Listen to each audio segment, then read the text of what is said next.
Viral postingan di sosial media pemakaman pasien COVID-19 di tengah kondisi banjir yang terjadi di Kabupaten Pekalongan. Di akun Instagram @pekalonganinfo yang diposting beberapa waktu yang lalu, terlihat beberapa warga sedang melakukan sholat jenazah di tengah banjir. Kepala Puskesmas Siwalan Suwondo saat dihubungi tribunjateng.com membenarkan postingan terkait pemakaman pasien COVID-19 yang meninggal dunia di tengah banjir. Peristiwanya itu pada hari Kamis 18 Februari 2021. Petugas Puskesmas melaksanakan pemakaman pasien COVID-19 dengan protokol kesehatan di Desa Depok, Kecamatan Siwalan, Kabupaten Pekalongan.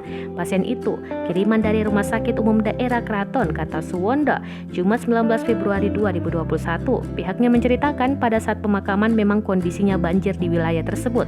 Bahkan di liang kubur juga terdampak air sehingga petugas harus menyedot air dengan menggunakan pompa. Suwondo menjelaskan sebelum dilakukan pemakaman, petugas dan keluarga pasien salat jenazah dengan kondisi peti jenazah masih di dalam mobil, seperti yang terlihat pada foto dalam postingan tersebut. Pihaknya menambahkan di Kabupaten Pekalongan memang tidak ada TPU khusus pasien COVID-19 apabila ada warga yang terkonfirmasi COVID-19 dan meninggal dunia. Untuk pemakamannya diserahkan ke desa masing-masing.